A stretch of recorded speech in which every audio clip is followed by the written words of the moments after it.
बिस्मिल्लाहिर्रहमानिर्रहीम। अस्सलाम वालेकुम दोस्तों, कैसे हो आप सब। मैं वैसे सुमेर शाह और आप देख रहे हो सी सुमेर शाह फूड चैनल। तो आपने पराठे तो बहुत से खाए होंगे, लेकिन आज मैं आपको जिस पराठे की रेसिपी सिखाने वाला हूँ, ये पराठा इतना नेक्स्ट लेवल का तैयार होता है कि सिर्फ एक बार ये पराठा खा लेने के बाद आप इसके दीवाने हो जाएंगे। आज मैं आपको जिस पराठे की रेसिपी सिखाने वाला हूँ, इसको आप मल्टी लेयर्ड पराठा भी कह सकते हो, इसको आप लच्छेदार पराठा भी कह सकते हो, और इसको आप तवा पराठा भी कह सकते हो। मतलब कि ये कई जगहों पे बनती है और कई नाम है इस पराठे के, लेकिन इसका प्रोसीजर, इसका बनाने का तरीका थोड़ा सा अलग होता है। तो आपने इस वीडियो को गौर से और एंड तक देखना है और इस वीडियो को लाइक करके चैनल को सब्सक्राइब कर लेना है। तो अब रेसिपी की तरफ चलते हैं। बिस्मिल्लाहिर्रहमानिर्रहीम।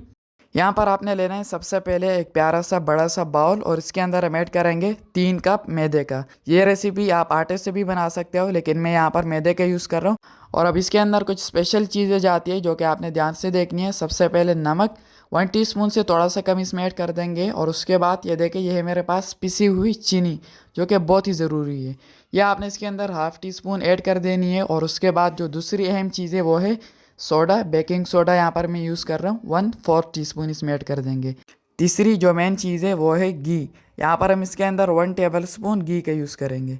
ये तीनों चीज़ें आपने इसके अंदर लाजमी डालनी है, और ऐड करने के बाद यहाँ पर आपने करनी है अच्छी तरह से इसकी मिक्सिंग। अच्छा, यहाँ पर आप कहोगे कि चीनी का पराठे के अंदर क्या काम है, तो मैं आपको बता दूँ, चीनी का बहुत सा काम है, ठीक है। पराठे के अंदर आपने बार अगर नोट किया हो तो पराठों के अंदर से एक मीठी सी खुशबू आती है, और पराठों का जो कलर है वो थोड़ा सा रेड कलर का होता है, तो इसी वजह से होता है वो लोग इसके अंदर चीनी डालते हैं। तो ये देख लें, अच्छी तरह से मिक्सिंग हो चुकी है। ये इतना मिक्स हो चुका है कि जब मैं इसको हाथों में दबा रहा हूँ तो इसकी गुठली बन रही है, तो इसका मतलब है कि ये अच्छी तरह से मिक्स हो चुका है। अब यहाँ पर आपने इसके अंदर थोड़ा थोड़ा पानी डालना है। हमेशा जब भी आपने आटे को गूंदना है तो यहाँ पर आपने इसके अंदर पहला थोड़ा थोड़ा पानी डालना होता है, और उसके बाद यहाँ पर आपने इसको अच्छी तरह से मिक्स करना होता है और इसको गूंदना होता है। तो यहाँ पर मैं इसके अंदर थोड़ा थोड़ा पानी डालूंगा और अच्छी तरह से यहाँ पर करेंगे इसकी मिक्सिंग। और यहाँ पर हम इसका एक नॉर्मल सा एक नरम सा डो बना लेंगे, ठीक है। जैसे नॉर्मल रूटीन पर आप घर में बनाते हो ना, बिल्कुल वैसे ही। तो ये देखें, डो मैंने यहाँ पर तैयार कर लिया। तकरीबन 5 से 6 मिनट हो चुके हैं आटे को गूंदते गूंदते, और ये आपका एक नरम सा एक प्यारा सा डो यहाँ पर तैयार हो चुका है। तो मज़ीद इसको 1 मिनट गूंद देंगे, और अच्छी तरह से गूंद लेने के बाद अब ये देखें, ये बिल्कुल तैयार है। अब आपने इसको ऊपर से ढक देना है, और सिर्फ 5 मिनट का आपने इसको स्टे देना है ताकि ये स्टेबल हो जाए।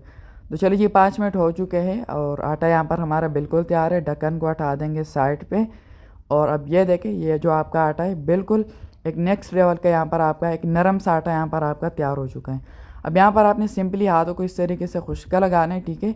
मैदे का हो भले नॉर्मल आटे का हो, जैसे भी हो। और यहाँ पर आपने लेना है इसके अंदर से थोड़ा सा आटा, और यहाँ पर आपने इसका एक छोटा सा पेड़ा बनाना है, ठीक है। ज़्यादा बड़ा पेड़ा यहाँ पर आपने नहीं बनाना। नॉर्मल रूटीन में जैसे आप घर में बनाते हो ना, उसका चौथा हिस्सा यहाँ पर आपने बनाना है, ठीक है। उसका चौथा या दूसरा हिस्सा। तो ये आपका इस तरीके से एक पेड़ा तैयार हो जाता है, और इसी तरीके से यहाँ पर आपने सारे पेड़े बनाने हैं, ठीक है। तो मैं जल्दी से तैयार कर लेता हूँ, फिर मैं आपसे मिलता हूँ। तो चले जी, ये देख ले, यहाँ पर मैंने 5 पेड़े तैयार कर लिए। 3 कप मैदे से यहाँ पर आपके 5 पेड़े तैयार हो जाते हैं, ठीक है, कुछ हिस्सा इसके। ये देखें, आटा हमारा ख़त्म हो चुका है, और अब यहाँ पर हम इसका करेंगे एक ख़ास किस्म का प्रोसेस, जो कि आपने ध्यान से देखना, ठीक है। इसको हम कर देंगे साइड पे, और उसके बाद यहाँ पर आपने लेना है एक बेलन या टेबल वगैरह जिसके ऊपर आप रोटी बेलते हो। के ऊपर हम थोड़ा सा खुश्का लगाएंगे ताकि रोटी नीचे से चिपके ना, और ये एक पेड़ा इसके ऊपर रखेंगे और अच्छी तरह से इसको ऊपर से प्रेस करेंगे। और उसके बाद अब यहाँ पर आपने इसको अच्छी तरह से बेल लेना है। अच्छी तरह से हम इसको बड़ा करेंगे, जितना आपसे हो सके यहाँ पर आपने इसको अच्छी तरह से बड़ा करना है, ठीक है।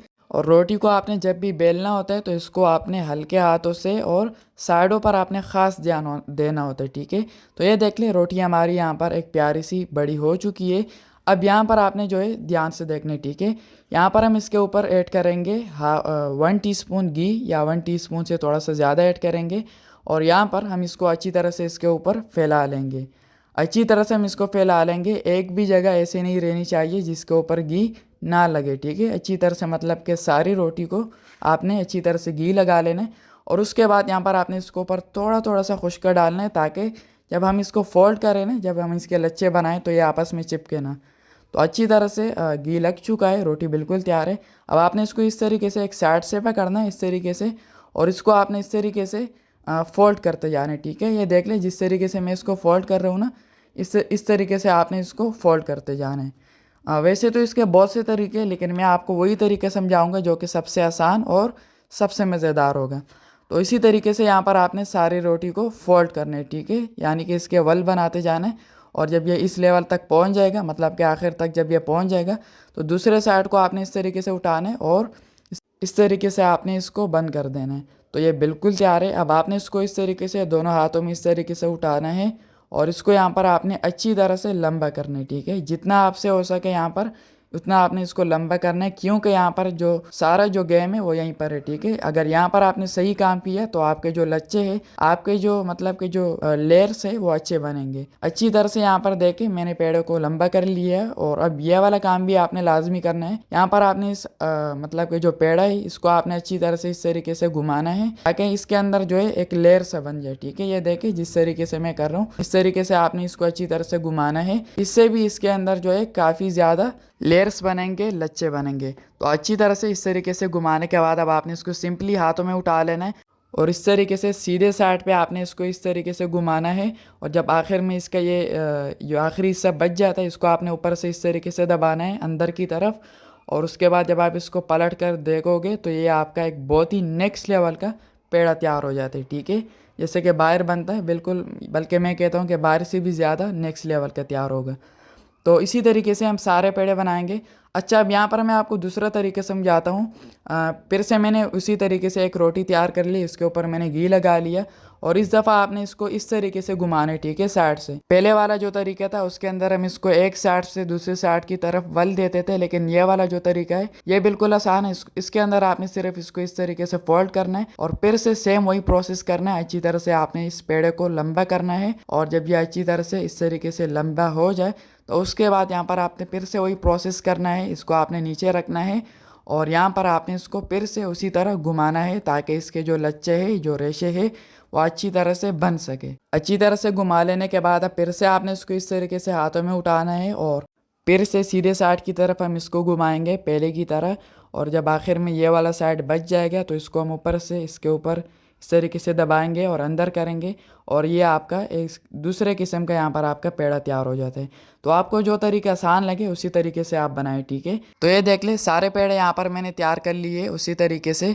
अब यहाँ पर आपने इसको बेलना कैसा है इसका भी एक ख़ास तरीका होता है, ठीक है, जो कि काफ़ी लोगों को उसका पता नहीं होता। तो इसको कर देंगे साइड पे और फिर से हम यहाँ पर एक बेलन ले लेंगे या कोई टेबल वगैरह जिसके ऊपर आप रोटी बेलते हो और यहाँ पर हम लेंगे एक पेड़ा जो कि हमने यहाँ पर अभी बनाया था और इसको आपने रखना है इस बेलन के ऊपर। और रखने के बाद अब यहाँ पर आपने इसको चारों साइडों से इस तरीके से हाथों से प्रेस करने, ठीक है। डायरेक्ट आपने इसको रोलर पिन से नहीं बेलने, ठीक है। पहले आपने इसको अच्छी तरह से इस तरीके से हाथों से प्रेस करना है जैसे कि बाहर वाले करते हैं, ठीक है। अगर आपने ध्यान दिया हो वो लोग इसको अच्छी तरह से हाथों की मदद से इस तरीके से प्रेस करते हैं और उसके बाद जब आखिर में इसको थोड़ा सा इस तरीके से हल्के हाथों से आपने इस तरीके से रोलर पिन से बेल लेना है।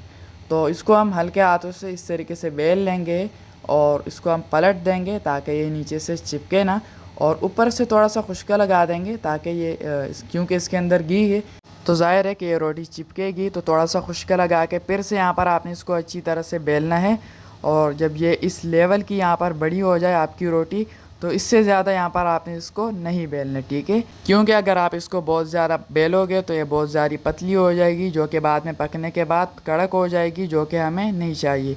तो इतना ही आपने इसको बेलना है, इतना काफ़ी है। अब कुकिंग की तरफ चलते हैं। बिस्मिल्लाहिर्रहमानिर्रहीम। तो यहाँ पर आपने लेना है एक प्यारा सा फ्राई पैन और फ्लेम नीचे से मीडियम रहेगा, हाई नहीं रहेगा। और इसको आपने थोड़ा सा घी से ग्रीस कर लेना है। आपने याद रखना है इस पूरे रेसिपी के अंदर मैंने ऑयल का यूज़ नहीं किया, इस पूरे रेसिपी को आपने घी से ही बनाना है। और अब ये जो रोटी हमने तैयार की थी ये हम इस फ्राई पैन के अंदर ऐड कर देंगे। ऐड करने के बाद अब यहाँ पर आपने इसको पकाना है बहुत ही प्यार के साथ, कम से कम मतलब कि एक साइड से आपने इसको 3 से 4 मिनट पकाना है और दूसरे साइड से यहाँ पर आपने इसको 3 से 4 मिनट पकाना है। और ध्यान रखें कि जब आप इसको इसके अंदर डालें तो आपने चारों साइड से इसको इस तरीके से हिलाना है, ठीक है, ताकि जो पराठे का जो कलर है वो चारों साइड से एक जैसा आए, ठीक है। ये ना हो कि एक साइड से कलर आए और दूसरे साइड से ना आए। तो 3 से 4 मिनट के बाद पलट देते हैं और ये देखें माशाल्लाह से बहुत ही नेक्स्ट लेवल का जो कलर है वो मैं बता नहीं सकता, लफ्ज़ों में तो नहीं बता सकता, लेकिन अगर आपको कैमरे में दिख रहा हो तो मुझे शायद कहने की ज़रूरत ही नहीं है। जो लच्छे जो कलर यहाँ पर बना है वो आउटस्टैंडिंग है। तो मज़ीद यहाँ पर थोड़ा सा घी डालेंगे और दूसरे साइड से भी हम इसको 3 से 4 मिनट पकाएंगे और अच्छी तरह से इसको घुमाएंगे ताकि चारों साइडों से कलर बेहतरीन सा आ सके। और इसी दौरान अगर अभी तक आपने मेरे चैनल को सब्सक्राइब नहीं किया तो जनाब आला चैनल को लाजमी से सब्सक्राइब कर लिया करें। ये आपकी तरफ से हमारे लिए एक प्यार होता है, हमें मोटिवेट करने का, हमारी हिम्मत बढ़ाने का एक ज़रिया होता है। ठीक है, तो सब्सक्राइब करके बेल आइकन पर भी लाजमी से प्रेस कर लिया करें ताकि रोज़ मेरी न्यू रेसिपी की नोटिफिकेशन आपको मिल सके। तो ये बिल्कुल तैयार है। दूसरे साइड से भी फिर से पलट देते हैं और ये चेक करें माशाल्लाह से लच्छेदार रेशेदार मल्टी लेयरेड पराठा यहाँ पर आपका बिल्कुल तैयार है। तो इसको हम एक प्लेट के अंदर सर्व कर लेंगे। मज़ीद यहाँ पर आपने इसको ओवर कुक नहीं करना। जब इस तरीके से रेड सा कलर इसके ऊपर आ जाए तो उसके बाद आपने इसको फ़ौरन से निकाल लेना है। तो फिर से हम वही प्रोसेस करेंगे। यहाँ पर एक रोटी मैंने बेल ली थी और इसको हम यहाँ पर ऐड करेंगे इस फ्राई पैन के ऊपर। फिर से ऊपर से थोड़ा सा घी लगाएंगे। इसको आपने साइड से इस तरीके से उठाना है ताकि घी नीचे तक पहुँच सके। ऊपर से भी थोड़ा सा घी डाल लेते हैं और अब यहाँ पर आपने फिर से इसको पकाना है अच्छी तरह से, कम से कम 5 से 6 मिनट, यानी टोटल एक साइड से भी दूसरे साइड से भी। तो इसको हम अच्छी तरह से घुमा कर पकाएंगे और जब 2 से 3 मिनट हो जाएंगे उसके बाद हम इसको पलट देते हैं। 2 मिनट के बाद फिर से पलट देते हैं और 5 मिनट के बाद यहाँ पर 5 मिनट हो चुके हैं और अब यहाँ पर फिर से हम इसको पलट देते हैं। और ये आप पराठे के कलर, पराठे का लुक, पराठे के रेशे आप चेक करें माशाल्लाह से। तो इसी तरीके से यहाँ पर आपने सारे पराठे तैयार कर लेने हैं। तो इसको हम एक प्लेट के अंदर सर्व कर लेते हैं और फाइनल लुक की तरफ चलते हैं। बिस्मिल्लाहिर्रहमानिर्रहीम। तो माशाल्लाह दोस्तों, यहाँ पर हमारे बहुत ही लजीज, बहुत ही टेस्टी मल्टी लेयरेड लच्छेदार तवा पराठे की रेसिपी बिल्कुल तैयार है, बहुत ही आला टेस्टी और अमेजिंग लुक के साथ। तो इस वीडियो को अपने सभी दोस्तों के साथ, सभी कज़नों के साथ, सभी रिश्तेदारों के साथ शेयर करने। और हाँ, आई डोंट थिंक कि अगर अभी तक आपने वीडियो को लाइक नहीं किया तो वीडियो को लाइक करके चैनल को सब्सक्राइब कर लेना। तो मेरी दुआ है अल्लाह ताला से कि अल्लाह ताला आपको सदा खुश और सलामत रखे, अल्लाह ताला आपको दोनों जहानों की खुशियाँ और कामयाबियात अता फरमाए। तो मिलते हैं किसी ने वीडियो में न्यू अमेजिंग रेसिपी के साथ। तब तक के लिए अपना बहुत सारा ख्याल रखिएगा और मैं ज़रूर याद रखिएगा। अल्लाह हाफिज़।